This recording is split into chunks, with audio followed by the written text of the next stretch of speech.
Hello everyone, welcome to Bikash IQ. আজ আমরা আলোচনা করব ক্লাস 12 ফোর্থ সেমিস্টারের এডুকেশন বিষয়ের রাশিবিজ্ঞানের অত্যন্ত গুরুত্বপূর্ণ অধ্যায় কেন্দ্রীয় প্রবণতার পরিমাপ। তোমরা জানো এই চ্যাপ্টারটি থেকে মোট 14 নম্বরের প্রশ্ন হবে। এর মধ্যে দুটো 2 নম্বরের এবং একটি 10 নম্বরের প্রশ্ন হবে। এই চ্যাপ্টারের সবচেয়ে গুরুত্বপূর্ণ টপিক হলো গড়, মধ্যমা এবং ভূমিষ্ঠ। এই তিনটা ভালোভাবে বুঝলে এবং শর্ট কোয়েশ্চেনগুলি প্র্যাকটিস করলে 14তে 14 একদম সম্ভব। এই ক্লাসটিতে আমরা খুব সহজ ভাষায় সবকিছু বুঝিয়ে দেব, যাতে তোমরা পরীক্ষায় পুরো নাম্বার তুলতে পারো। তাহলে ক্লাসটি শেষ পর্যন্ত দেখো এবং নিজের নাম্বার একদম নিশ্চিত করে রাখো। ক্লাসটি শুরু করার আগে একটা ছোট্ট অনুরোধ, যদি তোমরা এই চ্যানেলটিতে প্রথম হয়ে থাকলে অবশ্যই চ্যানেলটিকে সাবস্ক্রাইব করে নাও এবং ক্লাসটিতে একটা লাইক দাও এবং তোমরা তোমাদের বন্ধুদের সঙ্গে শেয়ার করো, যাতে সবাই উপকৃত হতে পারে। চলো শুরু করি কেন্দ্রীয় প্রবণতার পরিমাপ। কেন্দ্রীয় প্রবণতার পরিমাপ এই চ্যাপ্টারটিতে মোট 3খানা গুরুত্বপূর্ণ টপিক রয়েছে। এই 3খানা গুরুত্বপূর্ণ টপিকগুলি আমরা পার্ট করে আলোচনা করব। আজকের এই ক্লাসটিতে আমরা মূলত গড় সম্পর্কে জানব এবং গড় এই টপিকটি থেকে কী ধরনের প্রশ্ন আসতে পারে এবং কী কী প্রশ্ন দেখলে আমরা সব কমন পাবো সেগুলি আজকে দেখে নেব। তো চলো দেখে নিই পরপর। প্রথমেই রয়েছে কেন্দ্রীয় প্রবণতা কাকে বলে, বা কেন্দ্রীয় প্রবণতার সংজ্ঞা দাও, বা কেন্দ্রীয় প্রবণতা বলতে কি বোঝো, যদি আসে তাহলে তোমরা এই জিনিসটি লিখতে পারবা। কেন্দ্রীয় প্রবণতা হলো এমন একটি বিষয় যা সংখ্যা মানের প্রতিনিধিত্ব হিসেবে অবস্থান করে।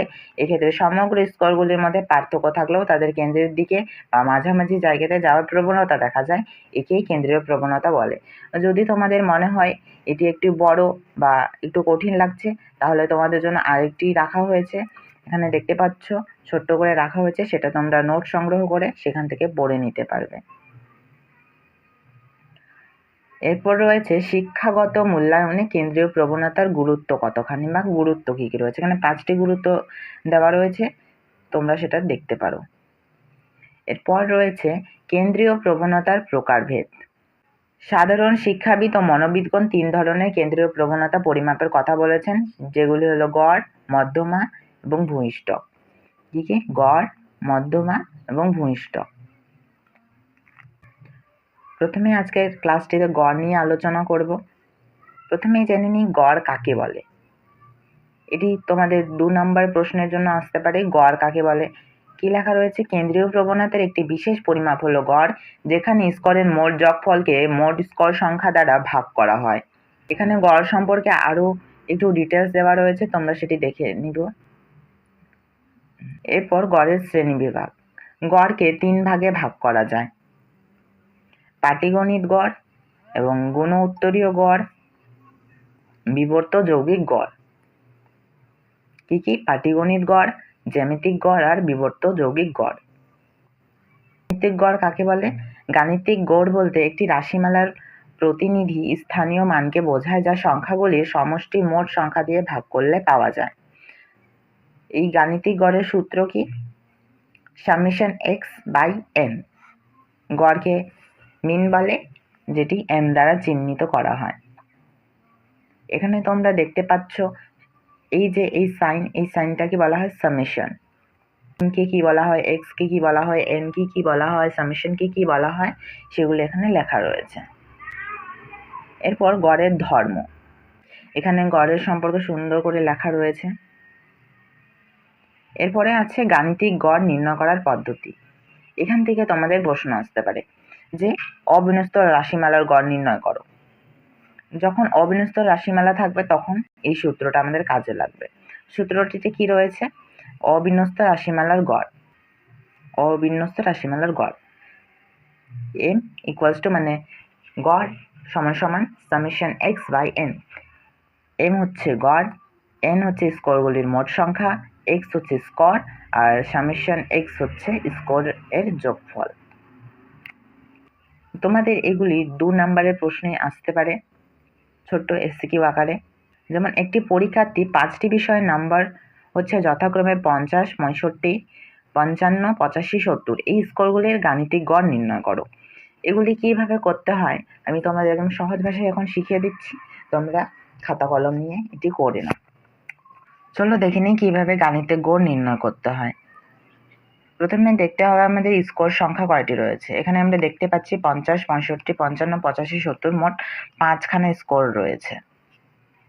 প্রথমে স্কোরগুলিকে যোগ করতে হবে, তারপরে মোট স্কোর সংখ্যা দ্বারা সেটিকে ভাগ করলে আমরা গাণিতিক গড় পেয়ে যাব। চলো কিভাবে করি সেটা দেখি। সূত্রেই রয়েছে m = সামেশন x/n। আমাদের প্রথমে উপরের সব সংখ্যাগুলিকে কি করতে হবে? যোগ করতে হবে। প্রথমে হচ্ছে 50, 65, 55, তারপরে রয়েছে 85, তারপরে রয়েছে 70। আর মোট স্কোরের সংখ্যা রয়েছে 5টি। এগুলিকে আমরা যোগ করলে পাবো হচ্ছে 325। 325কে 5 দিয়ে ভাগ করলে 325কে 5 দিয়ে ভাগ করলে হয় 65। সুতরাং আমাদের এখানে গাণিতিক গড় নির্ণয় করতে বলছে, আমাদের গাণিতিক গড় 65। এটুকু করলে তোমরা 2 এ 2 পেয়ে যাবে। পরের সুতরাং দিয়ে লিখবে নির্ণয় গড় হলো 65। এই প্রশ্ন ঠিক একইভাবে রয়েছে। প্রথমে স্কোর সংখ্যাগুলিকে তোমরা যোগ করে নিবে, তারপরে মোট স্কোর সংখ্যা দ্বারা সেটিকে ভাগ করে নেবে, তাহলে তোমাদের গাণিতিক গড় বের হয়ে যাবে। তোমরা নিজে করে নিও, এটা তোমাদের জন্য হোমওয়ার্ক থাকছে, এবং তোমরা এটিকে করে কমেন্ট বক্সে অবশ্যই অ্যান্সারটা দিও। এরপর রয়েছে ভারযুক্ত বা বিন্যস্ত স্কোরের দীর্ঘ পদ্ধতিতে গড় নির্ণয়। কি? যখন স্কোর বিন্যস্ত থাকবে তখন গড় নির্ণয় সূত্র কি হবে? এখানে দেওয়া রয়েছে বিন্যস্ত স্কোরের গড় কি? Summation fx/n। এখানে m কি? এখানে m হচ্ছে গড়, f হচ্ছে পরিসংখ্যা, x হচ্ছে মধ্যবিন্দু, আর সামেশন হচ্ছে যোগফল, আর n হচ্ছে মোট পরিসংখ্যা। চলো প্রশ্ন কিভাবে থাকবে সেটি দেখে নিই। প্রশ্ন কিভাবে আছে? প্রশ্ন এইভাবে থাকবে, স্কোর দেওয়া থাকবে এবং পরিসংখ্যা দেওয়া থাকবে।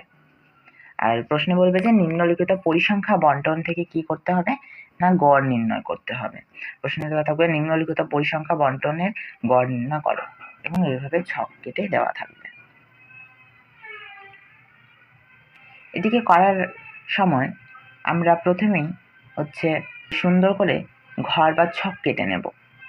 কিভাবে ছকটা কাটবো? প্রথমে প্রশ্নে দেখে নিব যে কয়টি আমাদের পরিসংখ্যা দেওয়া রয়েছে। এক কয়টি রয়েছে? 1টি, 2টি, 3টি, 4টি, 5টি, 6টি, 7টি। 7টি। সুতরাং আমরা 7টি করবো, এবং উপরে একটি স্কোর, পরিসংখ্যা, মধ্যবিন্দু এসব লেখার জন্য, এবং লাস্টে সামেশন বের করার জন্য একটি ঘর এক্সট্রা কাটবো।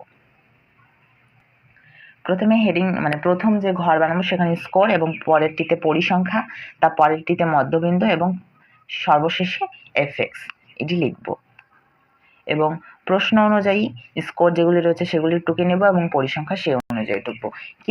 প্রথমে হচ্ছে প্রশ্ন দেখে স্কোর এবং পরিসংখ্যা লিখে নেব পরপর। প্রথমে হচ্ছে 50 থেকে 54, তারপরে হচ্ছে 55 থেকে 59, একইভাবে সবগুলো লিখে নেব। 60 থেকে 64, 65 থেকে 69, 70 থেকে 74, 75 থেকে 79, এবং 79 থেকে 84, 80 থেকে 84। পরিসংখ্যাগুলি ঠিক সেভাবে লিখে নেব। প্রথমে 4, তারপরে 6, তারপরে 3, তারপরে 7, তারপরে 4, তারপরে 1 এবং 2। এরপর এই পরিসংখ্যাগুলিকে কি করব? না পরিসংখ্যাগুলিকে যোগ করব। তার জন্য আমরা প্রথমে হচ্ছে সামেশন f বা n লিখব। হবে কি? 4, 6, 3, 7, 4, 1 এগুলিকে যোগ করলে হবে হচ্ছে আমাদের 27। এরপর মধ্যবিন্দু কিভাবে বের করব? 50 এবং 54 এগুলোকে, এই দুটোকে যোগ করব, যোগ করে সেটিকে 2 দিয়ে ভাগ করব, তাহলে আমাদের বেরোবে হচ্ছে 52। সুতরাং মধ্যবিন্দুর ঘরে 52 লিখব, এবং 55 থেকে 59 এই দুটির মধ্যে মধ্যবিন্দু হচ্ছে আমাদের 57। ঠিক একইভাবে সবগুলি বের করে নেব। 62, 67, 72, তারপরে এটির হবে 77, তারপরে 82। এরপর fx রয়েছে। fx মানে এই যে পরিসংখ্যা এবং মধ্যবিন্দুর গুণফল। 4 এবং 52কে গুণ করলে হয় 208, 6 এবং 57কে গুণ করলে হয় 342, 3 থেকে 62 গুণ করলে হচ্ছে 186, 7-এর সঙ্গে 67 গুণ করলে হচ্ছে 469 এবং 72-এর সঙ্গে 4 গুণ করলে হয় 288, 77-এ 77 এবং 82-2-এ 164। তারপরে এই যে fx বেরোলো, এই fx-কে কি করতে হবে আমাদের না যোগ করতে হবে। কিভাবে যোগ করব? যোগ করলে হয় আমাদের প্রথমে লিখবো হচ্ছে fx সামেশন fx, তারপরে সেটিকে যোগ করলে হয় হচ্ছে 1734 1734। তারপরে লিখবো হচ্ছে গড়। তারপরে সূত্রটা লিখে নিব। গড়ের সূত্রটি কি রয়েছে? Summation fx by n। তারপরে হচ্ছে সামেশন fx আমাদের বেরোয়েছে 1734 আর n বেরোয়েছে আমাদের হচ্ছে 27। এগুলিকে ভাগ করলে হয় হচ্ছে আমাদের 64.22। কিভাবে হয় দেখে নাও, এই যে এভাবে হয়। তারপরে আমাদের লিখতে হবে নির্ণেয় গড় 64.22। এভাবে করলে হচ্ছে তোমরা 10-এ 10 একদম পাবে। এরপর রয়েছে কল্পিত বা সংক্ষিপ্ত পদ্ধতিতে গড় নির্ণয়। দ্রুত গড় নির্ণয় করার জন্য যে পদ্ধতি আছে সেটি হলো সংক্ষিপ্ত বা হ্রস্ব বা কল্পিত গড় পদ্ধতি। এখানে রাশিমালা বন্টনের মধ্যে অবস্থিত কোনো একটি পদ্ধতি যে সূত্রটি ব্যবহার করা হয় সেটি হলো এই যে এই সূত্রটি am plus summation fx dash by n into i। এখানে m হলো মিন এবং এখানে m হলো মিন, m হলো কল্পিত গড়, i হলো শ্রেণী ব্যবধান, f হলো পরিসংখ্যা, x ড্যাশ হলো বিচ্যুতি এবং মোট পরিসংখ্যা হলো n।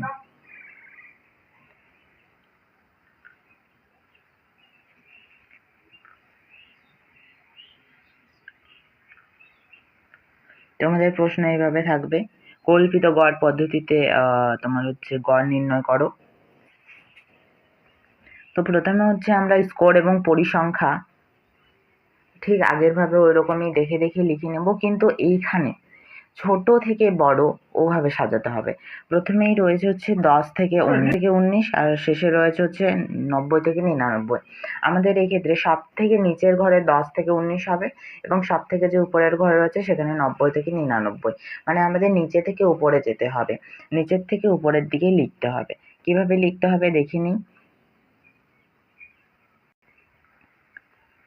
এখানে কিন্তু স্কোর, পরিসংখ্যা এবং এক্স ডেক্স এবং fx ডেক্স হবে। কিভাবে করতে হবে? ঠিক আগের মতোই স্কোর এবং পরিসংখ্যা সেভাবে প্রশ্ন থেকে টুকতে হবে, কিন্তু এবার একটা 10 থেকে 19 এবং 90 থেকে 99। এক্ষেত্রে কিন্তু কল্পিত গড় নির্ণয় করার ক্ষেত্রে 10 থেকে 19 সব থেকে নিচের ঘরে হবে এবং 90 থেকে 99 সবচেয়ে উপরের ঘরে। মানে এখানে ছোট থেকে উপরে মানে বড় হবে, নিচে যে ঘর থাকবে সেখানে ছোট হবে এবং উপরের দিকে যত যাবে সেটি বড় হতে থাকবে। এক্ষেত্রে 10 থেকে 19 সব থেকে ছোট, সুতরাং এটি সব থেকে নিচের ঘরে থাকবে এবং 90 থেকে 99 এটি সব থেকে বড় ঘরে থাকবে, মানে উপরের ঘরে থাকবে আর কি। তো চলো কিভাবে করতে হবে দেখে নিই, স্কোরগুলি এবং পরিসংখ্যাগুলি কিভাবে লিখতে হবে। প্রথমে হচ্ছে সব থেকে নিচের ঘর থেকে স্টার্ট করব। প্রথমে হচ্ছে হবে 10 থেকে 19, তারপরে হবে এখানে পরিসংখ্যা হবে 4 1। 20 থেকে 19 এখানে হবে পরিসংখ্যা 1। 30 থেকে 39 এখানে রয়েছে 6 এবং উপরেরটাতে 7 রয়েছে পরিসংখ্যা। 40 থেকে 49, তারপরে রয়েছে 60 থেকে 69 আর 50 থেকে এর সব পরিসংখ্যাগুলোও লিখে নিব। সেভাবে হচ্ছে প্রত্যেকটা পরিসংখ্যা লিখে নিই এবং স্কোরও লিখে নিব। তারপরে ঘর যে থাকবে এক্স ড্যাশ, এখানে কি করব? প্রথমে হচ্ছে এই যে পরিসংখ্যা রয়েছে পরিসংখ্যাগুলিকে যোগ করব। কি কি রয়েছে? 4 6 7 8 10 7 6 1 1। এইগুলিকে যোগ করলে হয় আমাদের হচ্ছে 50। তাহলে প্রথমে লিখবো হচ্ছে সামেশন fx, তারপরে হচ্ছে 50। এবার এই যে 50, এই 50 আমরা নিচের থেকে যোগ করতে যাব 50 কোন ঘরে হয়।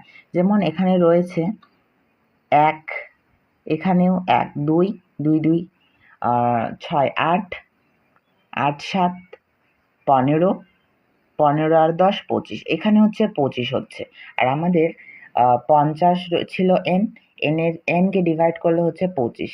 যে 25 যে গড় হবে, 25 যে ঘরে আসবে সেটি হবে আমাদের am। বোঝা গেল? তো সেই শ্রেণীটা হবে আমাদের am। এবং AM সেই শ্রেণীটার কিভাবে, সেই শ্রেণীর মধ্যবিন্দু যেটি সেটি হবে AM। সুতরাং এই মধ্যবিন্দু কিভাবে বের করে, 50 আর 59কে যোগ করব এবং সেটিকে 2 দিয়ে ভাগ করব। তাহলে তোমার হচ্ছে তাহলে মধ্যবিন্দু বেরোবে 54.5। এটি হচ্ছে আমাদের AM।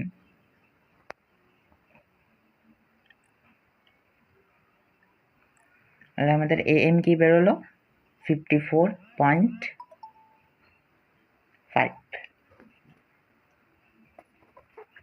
এরপর যে লাইনটিতে আমাদের AM বেরোবে সেখানে আমরা ধরবো 0 এবং উপরের দিকে যত সংখ্যা বাড়বে +1 +2 +3 +4 করব, এদিকে -1 -2 -3 -4 এরকম করব। তারপরে রয়েছে হচ্ছে fx ড্যাশ, এই দুটির গুণফল মানে পরিসংখ্যা এবং x ড্যাশকে গুণ করব। কি হচ্ছে, গুণ করলে প্রথমে 16, তারপরে হচ্ছে 18, 14, তারপরে এখানে 0 হবে আর এখানে হচ্ছে 8। ঠিক একইভাবে সবগুলি গুণ করে নেব। তারপরে হচ্ছে সামেশন fx, এগুলিকে যোগ করে লিখতে হবে। কিভাবে যোগ করব, এই যে প্রথমে হচ্ছে যেগুলি প্লাস রয়েছে সেগুলিকে প্রথমে যোগ করব, এগুলিকে যোগ করলে হচ্ছে 56 এবং মাইনাস রয়েছে সেগুলোকে একসঙ্গে যোগ করব, সেটিকে যোগ করলে হচ্ছে আমাদের 26। এখন 56 থেকে -26কে আমরা যদি বিয়োগ করি তাহলে হবে আমাদের 30। এরপর আমাদের হচ্ছে সূত্রটা লিখব, সূত্রটা লিখে তারপর হচ্ছে সূত্র অনুযায়ী যে সংখ্যা পেলাম সেই সংখ্যাগুলিকে লিখে নেব। লিখে সেগুলিকে কাটাকাটি করলে আমাদের হবে হচ্ছে 54.6। তারপরে 54.6-এর সঙ্গে যদি আমি 6 যোগ করি তাহলে আমাদের হচ্ছে 60.5 হবে। তাহলে আমরা লাস্টে লিখব হচ্ছে নির্ণেয় গড় 60.5। এভাবে করলে আমাদের অঙ্ক হয়ে যাবে। সেভাবে আরেকটি অঙ্ক করা রয়েছে, তোমরা এখানে দেখতে পাচ্ছ। তারপরে হচ্ছে আমাদের শেষে রয়েছে গড়চ্যুতি কাকে বলে, গড় ব্যবহারের সুবিধা কি, গড় ব্যবহারের অসুবিধা, গড় ব্যবহার, এইসব তোমরা PDF থেকে পড়ে নিবে। আজকের ক্লাস এইটুকুই ছিল। যদি ক্লাসটি ভালো লেগে থাকে অবশ্যই এটিকে লাইক করো। আমাদের এই বিকাশ IQ-তে প্রত্যেকটা বিষয় পড়ানো হয়। এই ক্লাসটি অনলাইনে করানো হয়। এখানে বাংলা, ইংরেজি, দর্শন, আরবি, সংস্কৃত, শিক্ষাবিজ্ঞান, রাষ্ট্রবিজ্ঞান প্রত্যেকটা ক্লাস করানো হয়। তোমরা যদি ক্লাসটি করতে চাও তাহলে 8100191916 এই নাম্বারে যোগাযোগ করতে পারো। 8100191916। চলো, আজকের ভিডিও ছিল এই পর্যন্তই। দেখা হবে নেক্সট ভিডিওতে। Thanks for watching.